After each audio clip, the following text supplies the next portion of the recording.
Hi, I'm Old Norse specialist Dr. Jackson Crawford. The practice of taking or exchanging hostages in the making of peace is an ancient one. Basically, the idea is we've concluded some kind of a peace treaty between you and me. I have some of the people that you love, you have some of the people I love. So if either one of us walks back on this treaty, we can hurt people that matter to the other. And it looks like the gods participated in this hostage exchange too. But the details are told in such contradictory ways that we really don't get just one narrative out of the Eddas.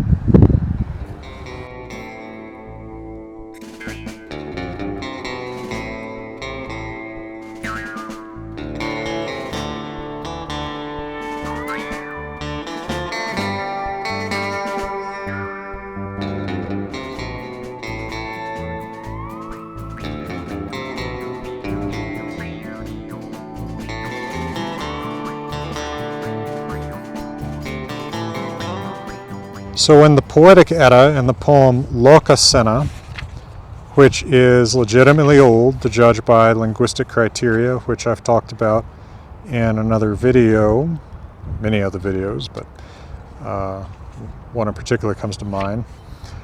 Loki says to Njordr, Þegi þú Njordr, þú vart austur heðan gíslum sendarat góðum. Humis möjar hófðu þykkat landrogi og þeirri mun migu.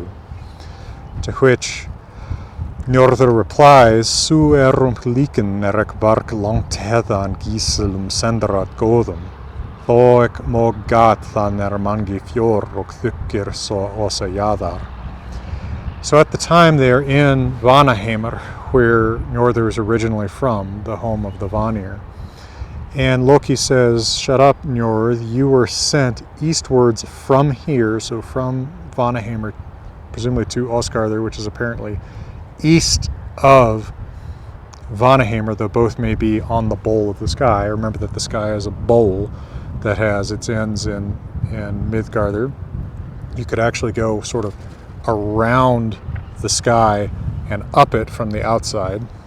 Anyway, Vanir-Æsir appears to be west of Osgarður up there. You were sent as a hostage, a gisel to the gods. Note, both in the Poetic Edda and in Snorri Sturluson's Prose Edda, very often God is used for the Æsir in contrast to the Vanir.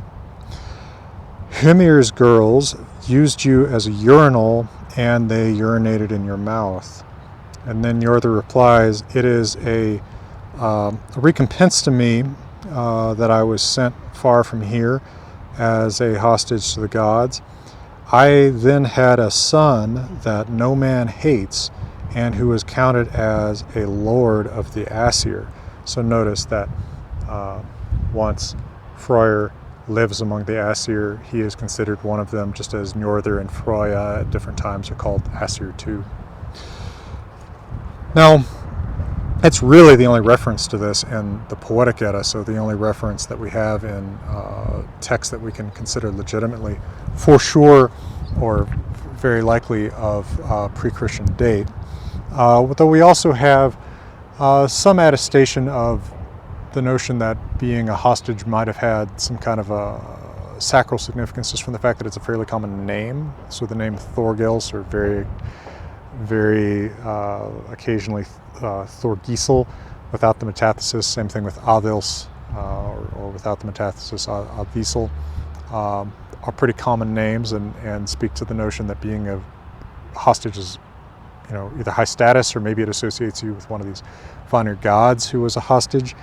No women's names, interestingly enough.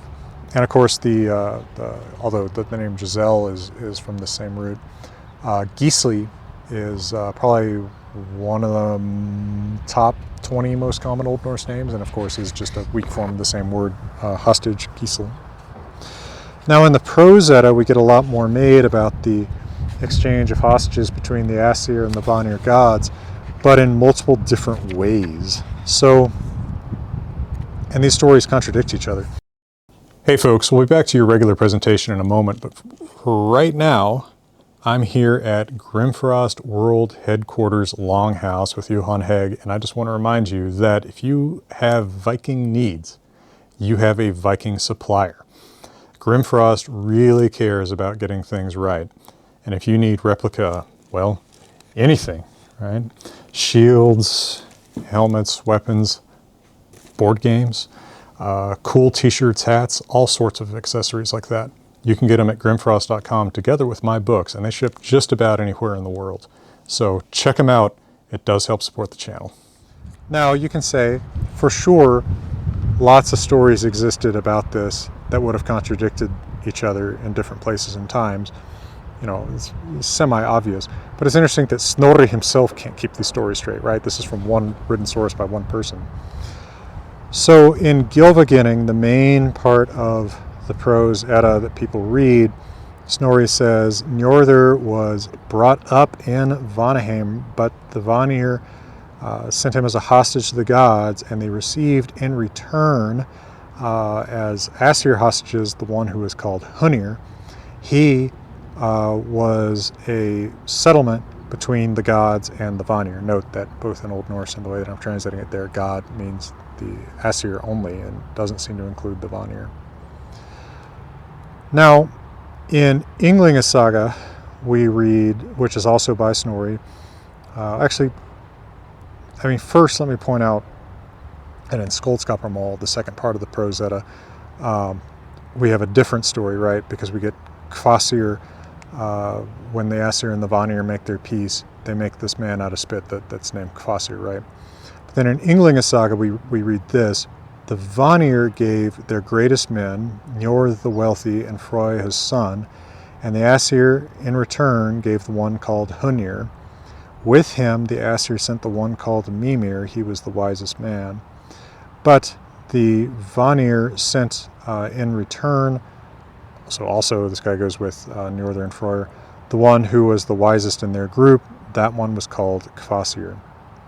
So in Ynglinga Saga, again, a work by Snorri, not so many years before he wrote the prose Edda, the same guy is saying not that Kvasir is a being made out of spit, but that he's one of the hostages sent to the Æsir gods. Now, it's possible that Snorri is actually kind of wrong in Ynglinga Saga, right? I think by the prose Edda, he's probably done a little bit more research. You can kind of think of that as the second edition of his story here. Because there's a lot of skaldic poetry that refers to poetry itself as the blood of Kvasir, referring to the story of how he was bled out and his blood mixed with honey to make Oðurir, the mead that makes you a poet. So presumably the story that Snorri is telling in Skaldskaparmál has a little bit more of that old-time legitimacy, at least as the story was told in Iceland. But he's getting the story in Ynglinga Saga from somewhere too, and it may also be legitimately old. Although it's interesting that both times that he mentions Hunir, both in Gylfaginning and in Ynglinga Saga, that he says, the one who's called Hunir, which is interesting, kind of makes it seem like he doesn't know that many stories about this guy, right? Because he doesn't ever say, the one who's called Thor, the one who's called Odin. He thinks you know who that is. So maybe there's a sense in which these stories were already kind of forgotten, kind of lost, and Snorri is also trying to just piece them together from the hints in Eddic and Skaldic poetry. Hints in Eddic poetry, like the one where Loki is taunting Vanir for being sent, Njordur's being sent as a hostage by the Vanir, and the occasional hints you get from maybe Kennings and Skaldic poetry. By the way, whatever exactly the story is, in pre-Christian times in Iceland about Njordur getting sent by the Vanir to the Æsir as a hostage, what is this thing about Hymir's daughters, urinating in his mouth? That's legitimately there. I'm not exaggerating, or in fact, I'm probably making that sound a little nicer than the equivalent expression has to sound.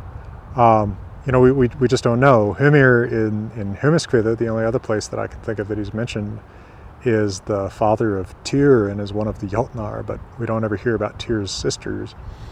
Did this have to do with the hostage exchange originally? Was this some kind of weird thing that was included as part of the sealing of the deal for them somehow? Just don't know.